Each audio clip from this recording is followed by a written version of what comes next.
for being here. I am Philip Milam, my husband, father, and soon-to-be grandfather. I grew up right here in Fannin County, in which have a rich history of family serving this community. I currently live in LJ, and I'm a retired attorney, a small business owner, and continue to work as a mediator helping people resolve their issues. As a small business owner myself, I will continue to champion small businesses making efforts to reduce taxes, cut the red tape, and get the government out of the way. Getting the government out of the way, reducing taxes, and reducing spending equals more working capital. When businesses pay less taxes and face fewer regulatory hurdles, they retain more of their earnings and able to reinvest from hiring to equipment to expansion. With my successful career behind me now, I can dedicate my full attention and energy to addressing the priorities and aspirations of our community with the flexibility and time to fully dedicate myself to our community needs. I'm committed to serving our district by listening to your input, addressing your concerns, all are working toward a vibrant and healthy community for everyone. I'm Phil Milam. Thank you. Mr. St. Lawrence.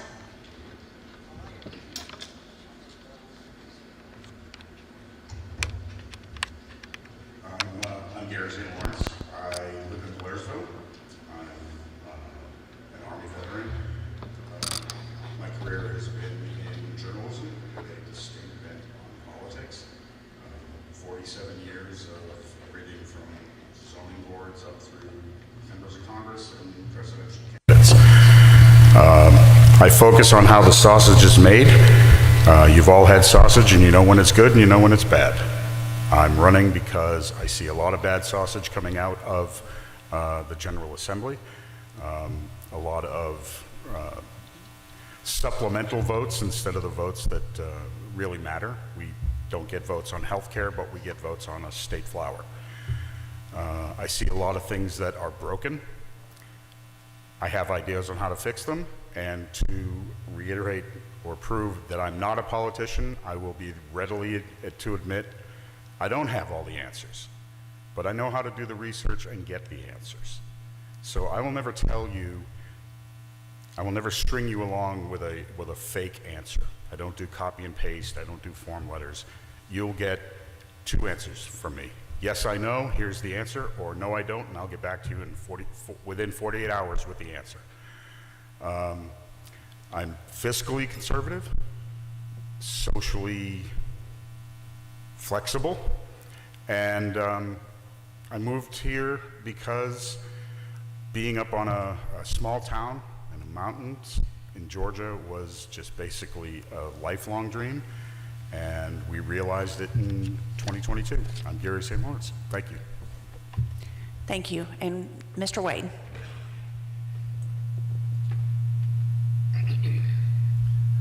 Thank you very much. Thank you to the Fannin County Chamber for having us and to the school system for allowing this to be hosted here. My name is Will Wade, and it's an honor for me to be here. One of the things I want to say is I'm glad to see so many people here tonight that love your community and you want to be a part of the elected process. To those candidates for County Commission and School Board, my hat's off to you. I know what it's like to be a part-time public servant. I served 15 years on the school board, and I think those folks that serve our local communities, especially the school board and the county commission, our clerks of court, and even our Superior Court judges, those are some full-time jobs, but those are true public servants, and that's what my career has been about. I'm 48 years old. I married my high school sweetheart. My wife and I have 2 children, Jenna, who's 12, and she's dealing with the sassy phase of life, and my son is 9, and he is a little baseball player, and I just found out he made the All-Star team, so we'll be in the All-Star Mountain League visiting this community this summer. I'm just honored to be a person that has lived my life to serve the community that I have been in my entire life.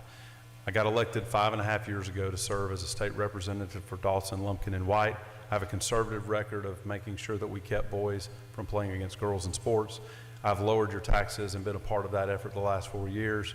We also, and I was a part of constitutional carry and I want to make sure that you understand that I'm a voice for the entire district. I'm day one ready, and I look forward to the questions that you have for all of us tonight. Again, my name is Will Wade, and it'll be an honor to earn your vote.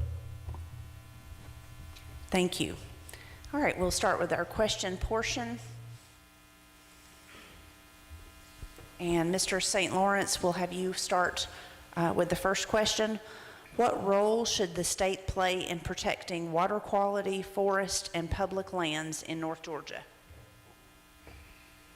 If y'all will stay seated for the question portion, just for in the interest of time, if you'll, there should be, well, everybody should have a microphone there. You may need to hand them back and forth. I actually really like this question because I've had a focus on some of the problems facing water, air, soil, erosion, the PFAs. There's been a couple of decades-long push through the Georgia Assembly that has slowly and incrementally allowed more and more pollution into our water, into our streams, into our environment, and very little done to directly reduce it or reverse it. I am absolutely in favor of crystal clear water, crystal clean air, and soil that doesn't contain toxins and pollutants. Thank you. Mr. Wade? Thank you for the question. So I'll answer it with two parts. First, I'm a believer that we have to continue to protect our North Georgia way of life. And I had the opportunity to vote no, actually against a governor bill that opened us up to concerns about non-navigable streams and navigable streams. There was an issue in South Georgia, and a legislator wanted to fix that issue for South Georgia. It had an unintended consequence that would have put property rights at risk. The waters of our North Georgia streams are far cleaner than they were during the Great Gold Rush.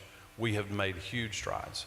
But I voted no, even though it was a governor's bill, because I knew it wasn't what was in the best interest of North Georgia. We were able to then get a study committee and fix that issue the next year. And lastly, I think it's important to work with our forestry service. Right now, we are ensuring that we're reducing the fuel during a drought that could create wildfires throughout our national forest. I think the state has a proper role to communicate that with you, the local communities that make up these mountains, and I have a record of doing so. I will continue to make that a priority if I'm elected as senator. Thank you. Thank you. Mr. Milam, would you like me to repeat the question? I would. Okay. What role should the state play in protecting water quality, forests, and public lands in North Georgia? I think the state has a significant role. I think here in the North Georgia area, one of the things that draws people to our area is the beauty of the mountains, the streams, and the waters. That's been a focus for our community as people come for tourism. And so we have to preserve our parks, we have to preserve our land, while at the same time making sure that we continue with our progress and development of our communities while preserving the beauty that we have, because that is what draws people to our areas. And I will continue to make sure that that's a priority.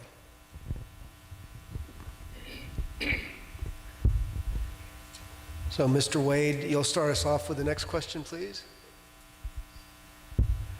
What do you consider successes from the most recent legislative session? That's a great question. So for me, it was a policy that was around school board, budget management, accountability, transparency, and audit. I had an opportunity to realize that we had 41 school systems in our state that had issues where they were not being transparent with their taxpayers and their communities. Fannin County, you are not on that list. But there were 41 school systems. And as a person who has a deep background in accounting, banking, and education, I had this opportunity to sponsor that legislation to ensure that now, instead of potentially 2 to 3 years of being out of compliance with state audit, you now have a 90-day notice that you have to respond, and you have to tell your community when you're out of compliance. It ensures transparency over your local dollars as well as state dollars that are being in the trust of those school board systems. I believe that we want our schools to have good central offices, but mishaps at the central office should not impact that educator and the students in the classroom. Great. Thank you. Mr. Milam? Well, since I'm not part of the legislature, I don't have any great successes there, and I'm not one to sponsor any of the governor's bills. But I know that there's been some changes in the taxes, and which has been a positive move, but it's not enough. We have got to continue to work on our property taxes. We need to be able to eliminate those where we can, and we certainly need to continue to drop and eliminate our income tax. We have so much corporate welfare going on with the big companies coming in that takes away from our small businesses and takes away from the growth that we can have in our own small communities. And it's much easier to track when we have the money coming in from our small businesses and how it impacts our communities. So we want to continue on that journey of eliminating the taxes and capping the property taxes, reforming them. Thank you. Mr. St. Lawrence? I would say there have been successes out of the legislative session that just ended, but they're almost microscopic compared to the problems that should have been addressed. This session, we got bans on things that aren't happening in Georgia. We got a vote on us changing our state flower, but we didn't get votes on health care. We didn't get votes on expanding Medicare. The rebate checks that we're getting represent, out of $21+ billion in surplus and rainy day funds, they're going to spend $1.4 billion to give your own tax money back to you and cheer that as an accomplishment. I think that the direction of the Assembly is not focused on the average working people. As Mr. Milam said, there is far too much fealty to corporations and corporate welfare and not enough for the communities. All right, and the last question, we'll start with Mr. Milam. What is one challenge for our state that you believe is being overlooked?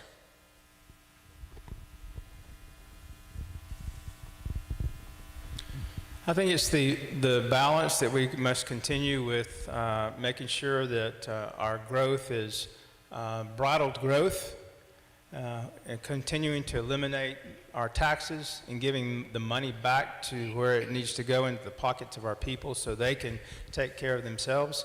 I think we need to continue in growing areas where we can have houses that allow young people to have an investment in their property, investment in their communities.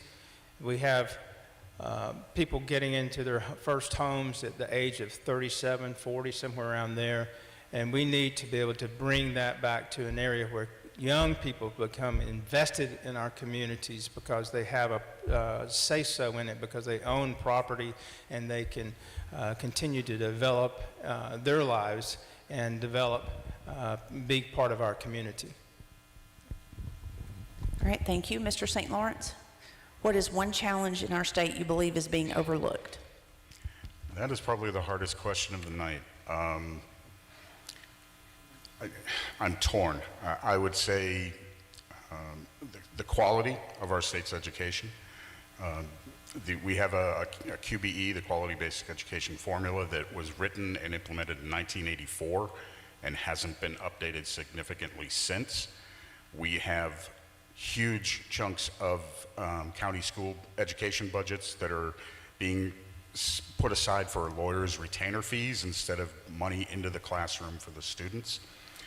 And the other issue that I think that I equate as critical is we are not taking care of our veterans and seniors in the way that they have earned to be taken care of.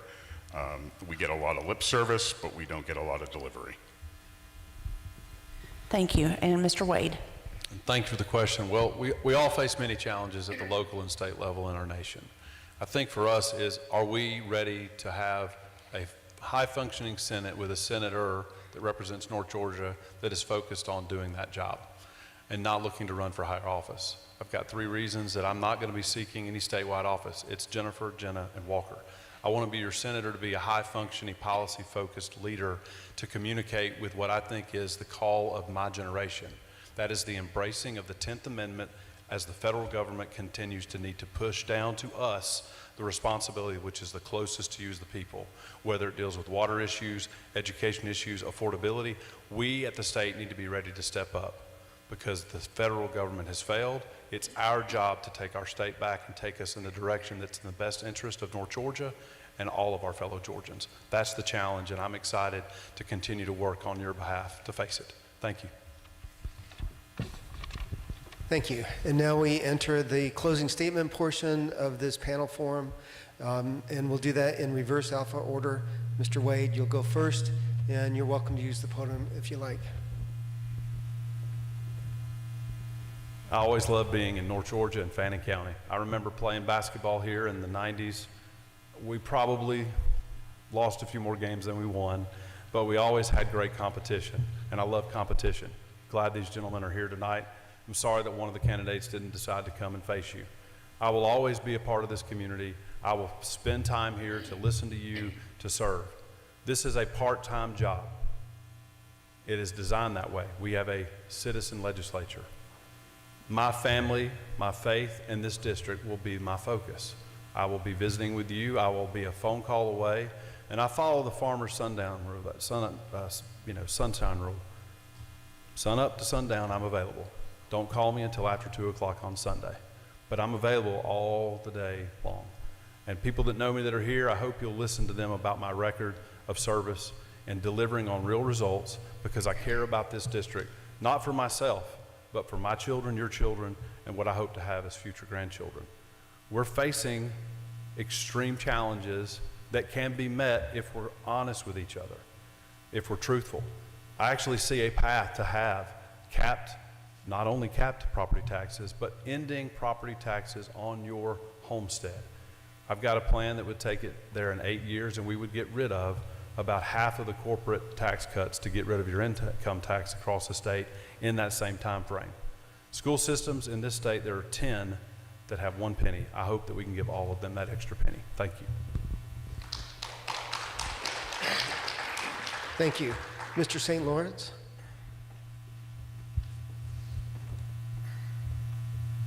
Thank you. I'm 62. I'm going to be 63 in July. So if elected, I'll be 63 when I start.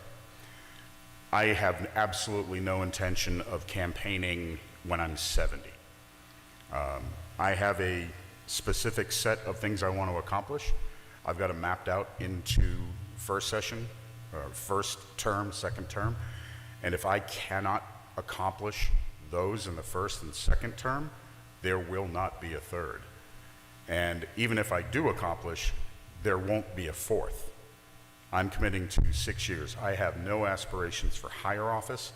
I just want to fix things that I see are broken. And my skills in research are going to convey to you. In the most recent legislative session, the House refused to even bring up for discussion a bill that would ban anyone who has financial ties to state agencies or contracts from running for office. They wouldn't even bring it up for discussion. The Senate passed it, it died. I think that's critical and something you ought to know, because there's only one reason that a political body would reject conflict of interest and direct financial corruption. As I said, I'm Gary St. Lawrence. I have a passion for fixing what's right, and I hate to see people get away with things. If you think that's petty, okay, but that's my passion. Thank you. Thank you. Mr. Milam?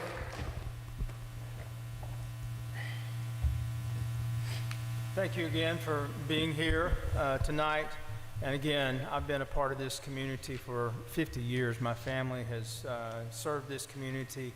It is my plan to continue to serve this community. We have many of the same values. I'm a constitutional Christian conservative, and thus the platform in which I intend to approach the issues that we come across. I've spent my career advocating and fighting for people where they need it. And I intend to continue to advocate for you. This is your seat. It's not mine, and I'm to steward this according to what you need. These mountains and this community is first and foremost. And while it's a, quote, a part-time job. For me, I can provide a full-time attendance to it because I'm in a position to do that.